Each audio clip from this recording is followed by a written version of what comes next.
En 1919, le traité de Versailles modifie la configuration de l'Europe. L'Allemagne doit payer d'énormes réparations aux Alliés. La Russie est en pleine révolution. De nouveaux pays en Europe centrale cherchent leurs identités. En 1933, l'arrivée d'Hitler au pouvoir en Allemagne va ébranler tout le continent.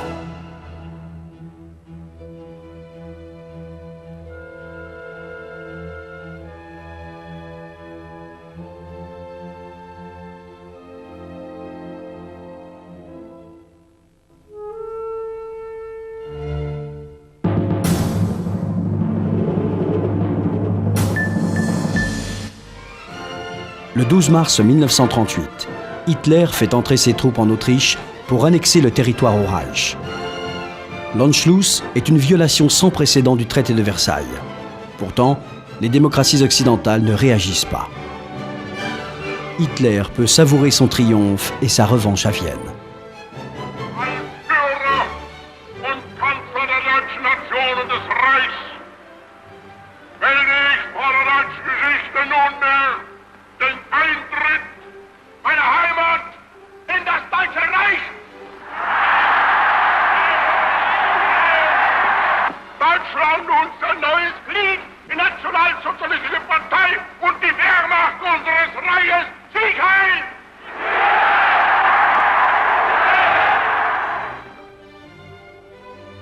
L'annexion de l'Autriche menace directement la souveraineté de la Tchécoslovaquie, qui sera la prochaine victime du Troisième Reich. En mai 1938, Hitler se rend en Italie. Il tient à remercier personnellement le roi Victor Emmanuel III et Mussolini pour leur soutien à l'Anschluss. En 1934, lorsqu'Hitler avait fait une première tentative d'Anschluss, l'Italie s'était rangée du côté de l'Autriche. Cette fois, elle tient à renforcer ses liens avec l'Allemagne. L'axe Berlin-Rome se consolide.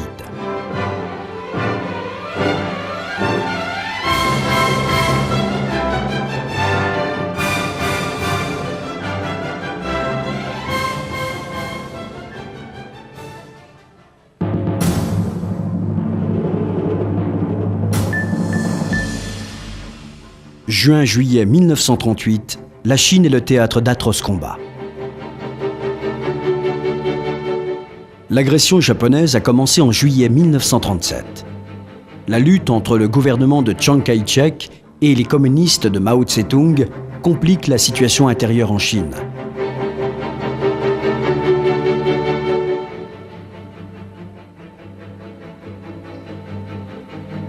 En 1938, les batailles se concentrent dans la partie centrale du pays. En mai, les Japonais gagnent du terrain. Le gouvernement de Chiang Kai-shek est contraint de s'exiler à Chongqing.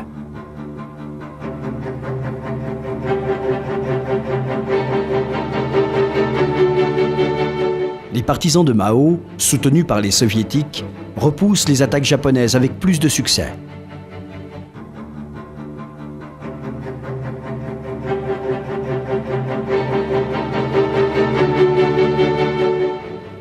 En août 1938, l'armée rouge écrase les unités japonaises qui avaient investi le territoire soviétique autour du lac Chazan.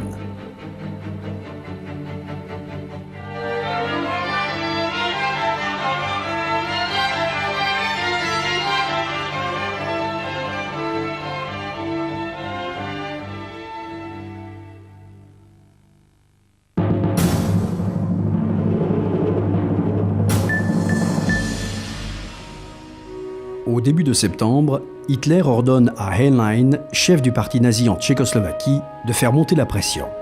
Malgré les concessions du gouvernement tchécoslovaque, le sort de la minorité allemande des Sudètes fournit à Hitler le prétexte pour envahir la Tchécoslovaquie.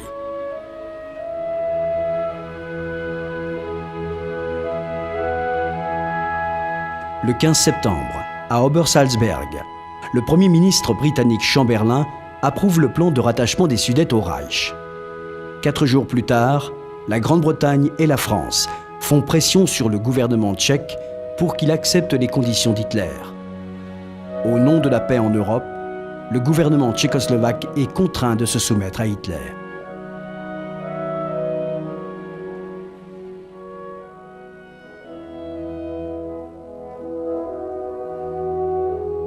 Le pacte signé le 29 septembre 1938 à Munich par Chamberlain, Mussolini, Daladier et Hitler doit sauver la paix en Europe. Les représentants de la Grande-Bretagne et de la France donnent leur accord pour le démembrement de la Tchécoslovaquie, leur allié.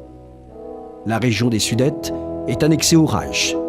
Hitler assure que ceci satisfait ses revendications territoriales.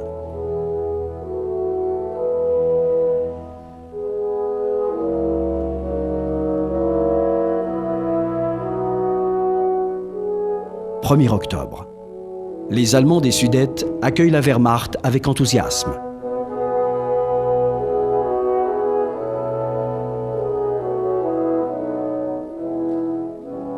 Les fortifications des Sudètes font maintenant partie du territoire du Reich.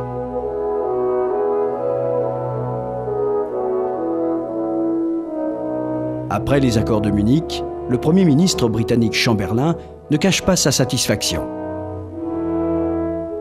En France aussi, on est sûr qu'après avoir rendu à l'Allemagne ce qui était à l'Allemagne, Hitler sera apaisé.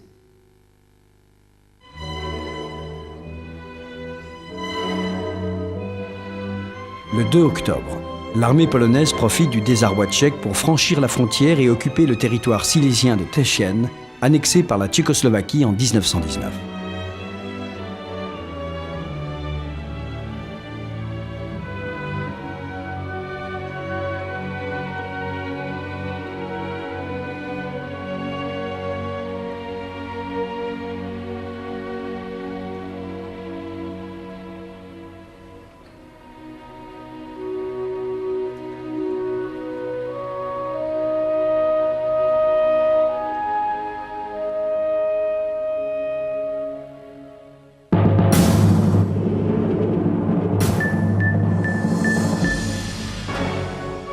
« 9 novembre 1938, Allemagne.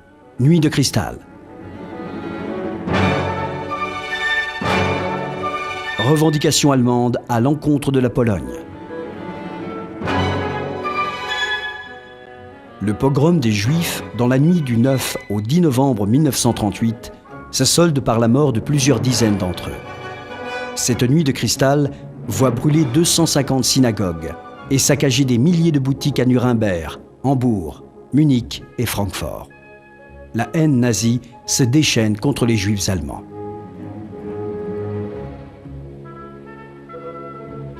Depuis octobre, l'Allemagne exprime ses revendications à l'égard de la Pologne. Dans un premier temps, le ministre du Reich, Ribbentrop, présente les exigences allemandes à l'ambassadeur Lipski. L'adhésion de la Pologne au pacte anti-Komintern, la construction de l'autoroute reliant le Reich et la Prusse orientale par la Pologne et l'inclusion de la ville libre de Danzig dans le territoire du Reich. Ces revendications menacent l'intégrité du territoire polonais. le gouvernement polonais répond fermement non.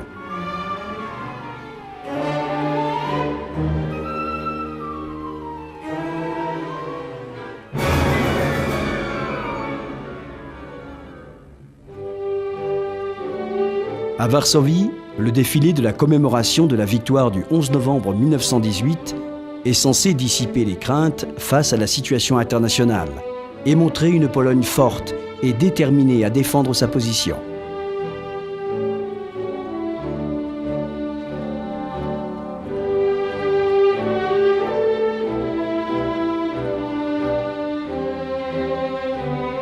L'année 1939 trouve l'Europe remplie de craintes.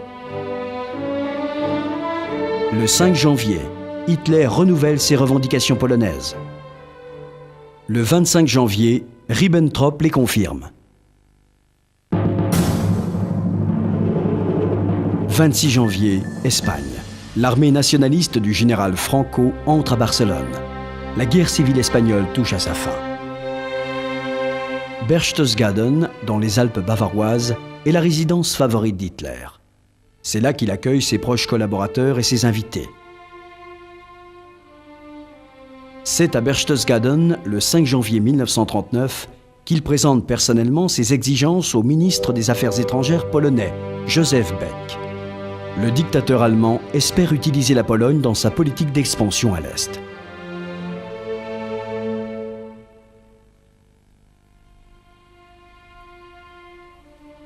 Le 25 janvier, c'est le tour du ministre des Affaires étrangères du Reich de se rendre à Varsovie. La Pologne refuse toujours d'adhérer au pacte anti-Comintern, contraire à la politique d'équilibre entre ses deux puissants voisins, Allemagne et Union soviétique.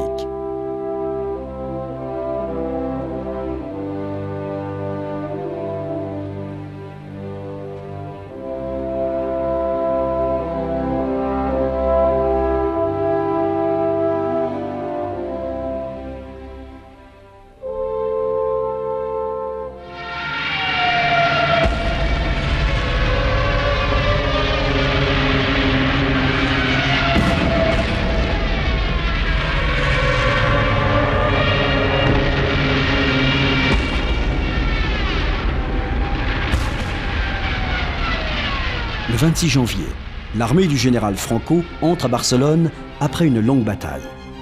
Ainsi se termine cette sanglante guerre civile qui a servi d'entraînement à certaines unités des armées italiennes et allemandes.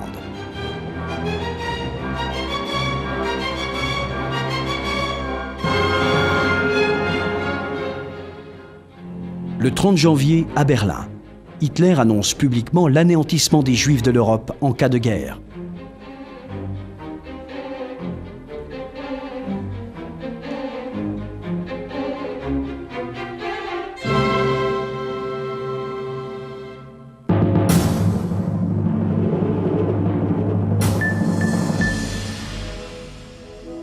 La mort du pape Pie XI, le 10 février, prive le monde catholique d'un fervent accusateur du communisme et du nazisme. Ces deux dernières encycliques, publiées en 1937, dénoncent clairement les dangers des mouvements xénophobes et nationalistes en Europe. Son successeur, Eugenio Pacelli, prendra le nom de Pie XII.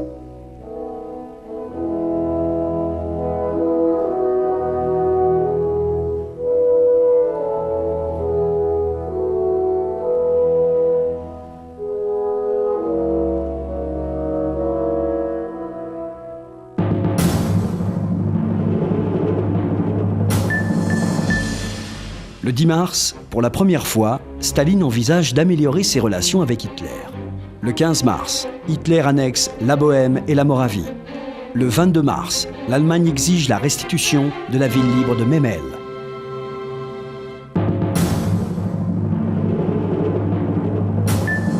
Le 28 mars, les troupes du général Franco entrent à Madrid.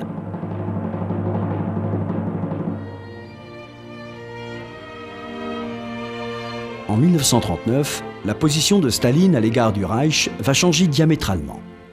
L'hostilité qui régnait depuis 1933 laisse la place à une possible amélioration des relations entre les deux pays. Lors du 18e congrès du Parti communiste, Staline accuse les démocraties européennes de tenter d'envenimer les relations germano-soviétiques. Cette déclaration annonce le futur pacte germano-soviétique le 23 août 1939.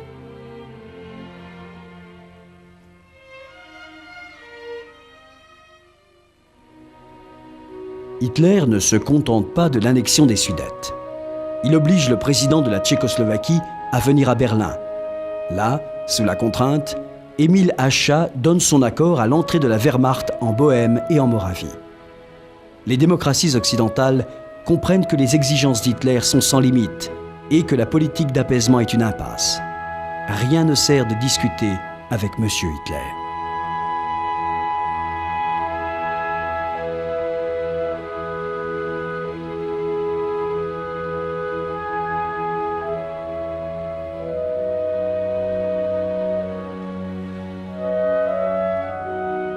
À son arrivée à Prague, Hitler crée le protectorat de Bohême-Moravie sous tutelle allemande.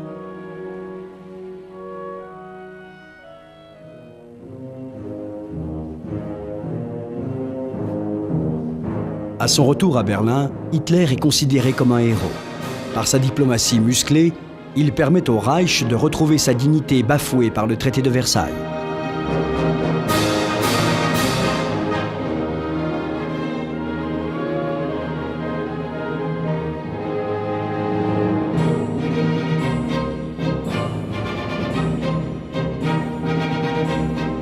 En même temps, le 14 mars, la Slovaquie proclame son indépendance.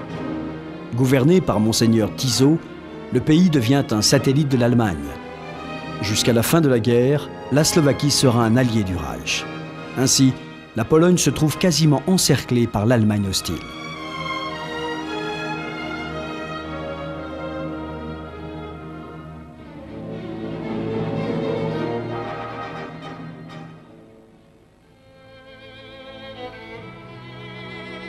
La Tchécoslovaquie est totalement démembrée.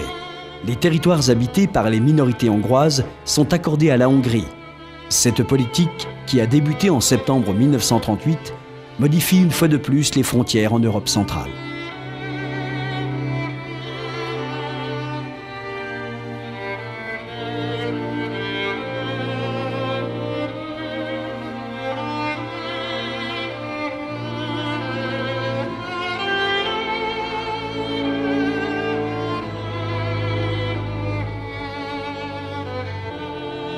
Dans les Carpates, la Pologne hérite d'un morceau de frontière commune avec la Hongrie.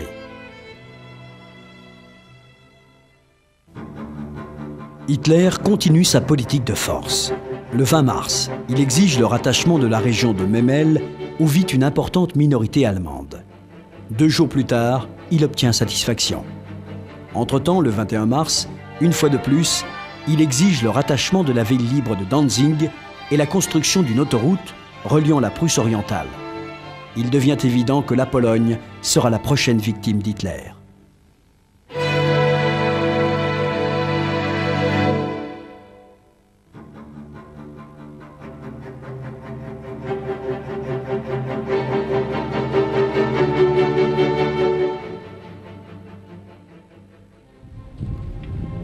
En réponse aux revendications allemandes, le gouvernement polonais donne l'ordre de mobilisation partielle. Secrète, elle sera toutefois annoncée au gouvernement britannique par le biais de son ambassadeur.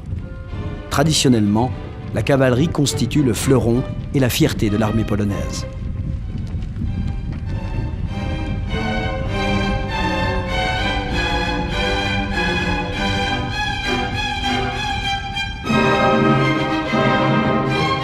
Le 23 mars, la France et la Grande-Bretagne accordent leur garantie à la Pologne.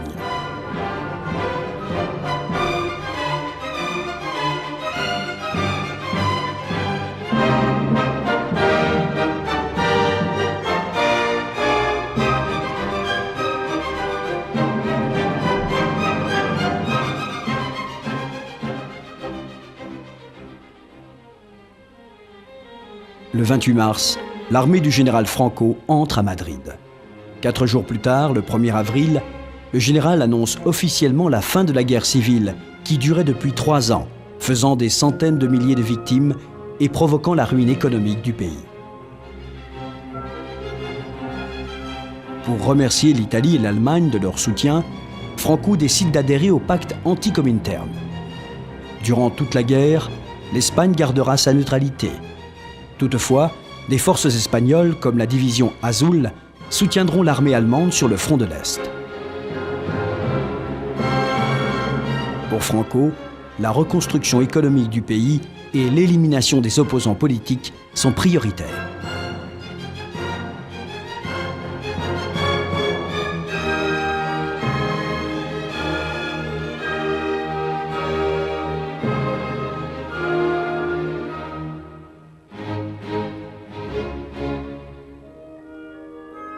En mai 1939, Berlin accueille la Légion Condor, une formation d'aviation allemande envoyée par Hitler en Espagne pour soutenir Franco.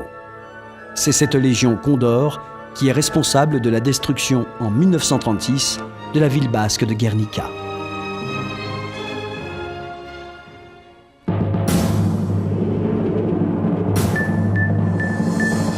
Le 3 avril, le commandant en chef de la Wehrmacht donne l'ordre de préparer l'invasion de la Pologne.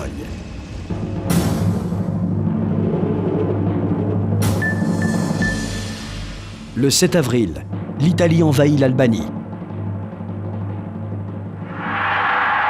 Les garanties britanniques à la Pologne constituent pour Hitler une occasion de rompre le pacte de non-agression signé entre la Pologne et le Reich en 1934. L'Allemagne se sent forte.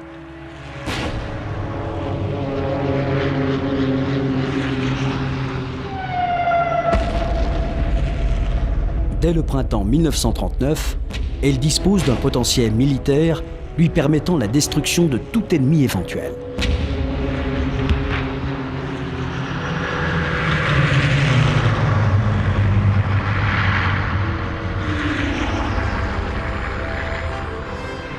La puissance de l'armée de terre se fonde sur les forces blindées et particulièrement sur le 19e corps d'armée blindé sous le commandement du général Guderian, père de la stratégie des blindés.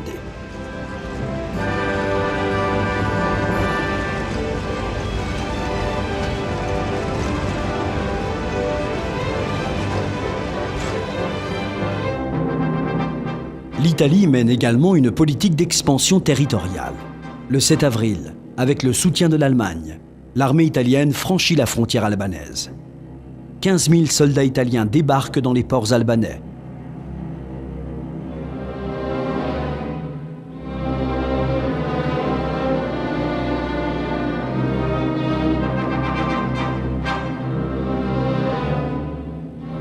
L'armée albanaise écrasée, le roi Zog quitte son pays et s'exile en Grèce. L'attaque n'aura duré que 3 jours. Le 10 avril, toute l'Albanie est entre les mains des Italiens. Un nouveau gouvernement albanais, entièrement soumis à l'Italie, est constitué.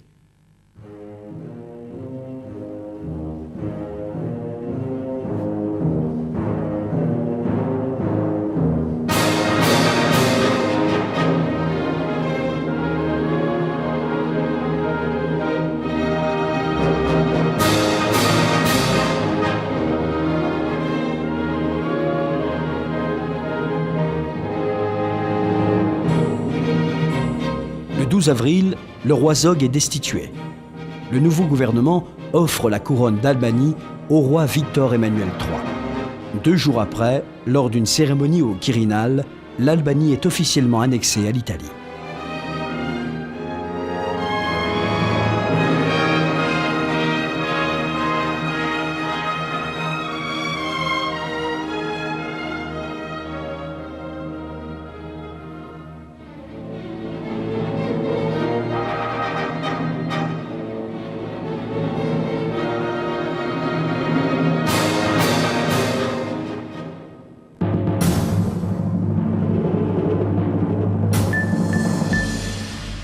« 1er mai, Moscou, démission de Maxime Litvinov. 5 mai, Danzig. Une nouvelle fois, la Pologne rejette les revendications allemandes. 22 mai, signature du pacte d'acier.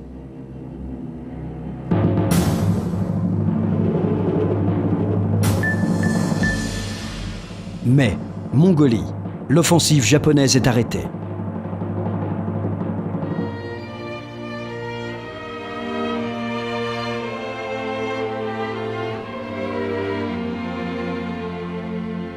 Le 1er mai, le commissaire des Affaires étrangères, Litvinov, donne sa démission. Ce partisan de l'alliance avec la France et la Grande-Bretagne est remplacé par Molotov, qui jouera un rôle clé dans le rapprochement de l'Union soviétique avec l'Allemagne. Les Polonais rejettent unanimement les revendications allemandes.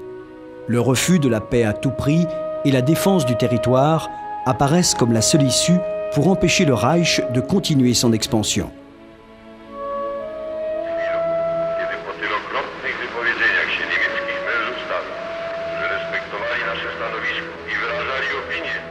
La Pologne, qui n'a recouvré son indépendance qu'en 1918, après plus d'un siècle de démembrement, multiplie les efforts pour éviter une nouvelle guerre. Mais, face aux exigences allemandes, le ministre des Affaires étrangères polonais, Beck, n'hésite plus à dénoncer la politique expansionniste de l'Allemagne.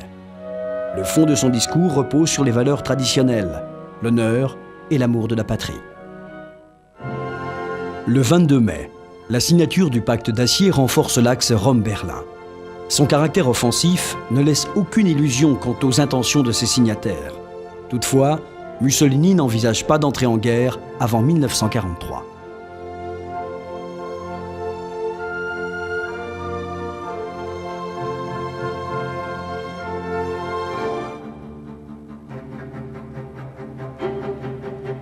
En mai 1939, l'armée japonaise attaque la Mongolie. Le 11 mai, une violente bataille aéroterrestre se solde par la défaite des Soviétiques. Mais à la fin du mois, se développe la contre-offensive. Les batailles sur les rives de Chalchingol dureront jusqu'en septembre.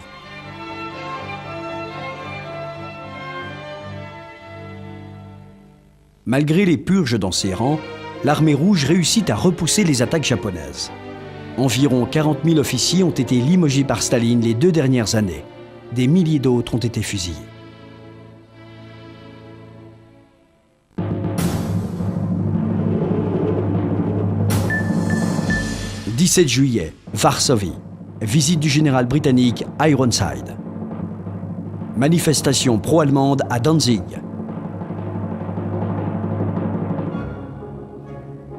La visite du général Ironside, chef d'état-major de l'armée britannique en Pologne, atteste de la réalité du traité de garantie mutuelle, signé entre la France, l'Angleterre et la Pologne le 13 avril.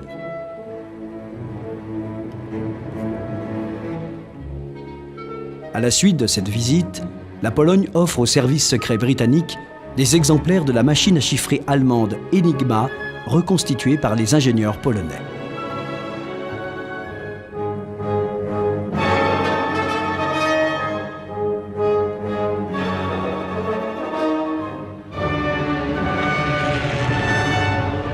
La Pologne se prépare au pire.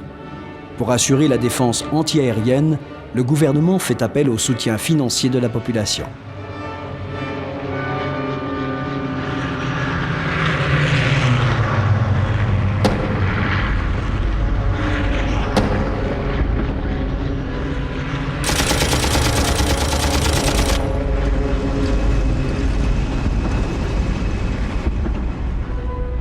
Le 11 juillet, à Danzig, le Sénat, dominé par les Allemands, prend de nombreuses décisions qui visent les intérêts polonais dans la ville libre. Le 8 août, commence une violente campagne anti-polonaise dans la presse. Les patrouilles polonaises sont renforcées à la frontière avec le Reich.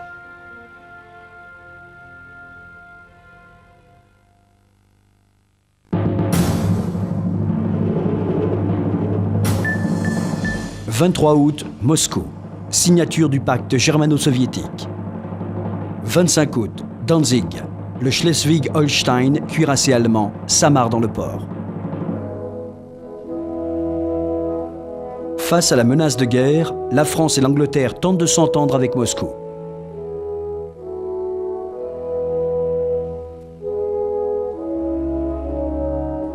Mais le jeu de Staline est plus fin. À la grande surprise de toute l'Europe, le 23 août, à Moscou, Ribbentrop et Molotov signent le pacte germano-soviétique.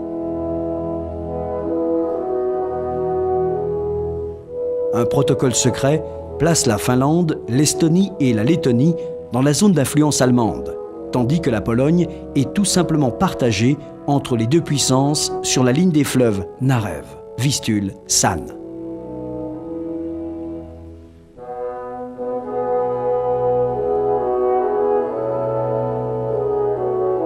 À son retour à Berlin, Ribbentrop est accueilli en héros. Ce pacte est perçu en Allemagne comme le plus grand succès de la diplomatie allemande.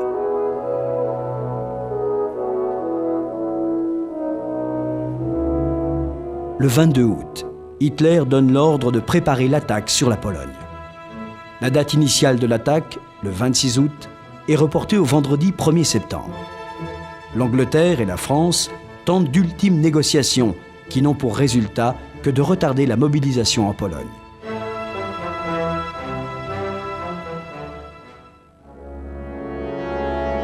Le 25 août, comme chaque année, un navire-école de la marine allemande entre dans le port de Danzig. Normalement, c'est un croiseur, mais cette fois, l'Allemagne a envoyé le croiseur cuirassé Schleswig-Holstein. À bord, ses canons de 280 mm et une unité d'assaut de la Kriegsmarine correspondent mieux à la nature de l'attaque prévue.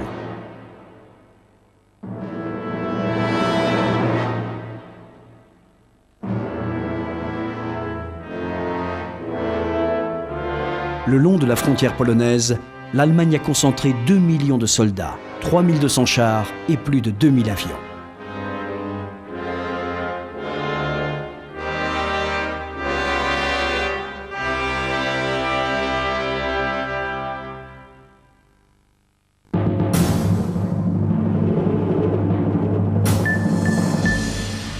« 1er septembre, les troupes allemandes déferlent sur la Pologne. 17 septembre, l'armée rouge franchit la frontière polonaise. 30 septembre, Paris, constitution d'un gouvernement polonais en exil.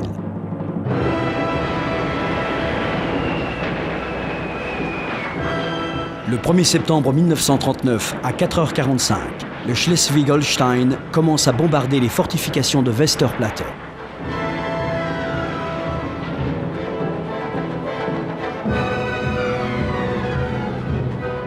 L'armée allemande pénètre en Pologne tout le long de la frontière.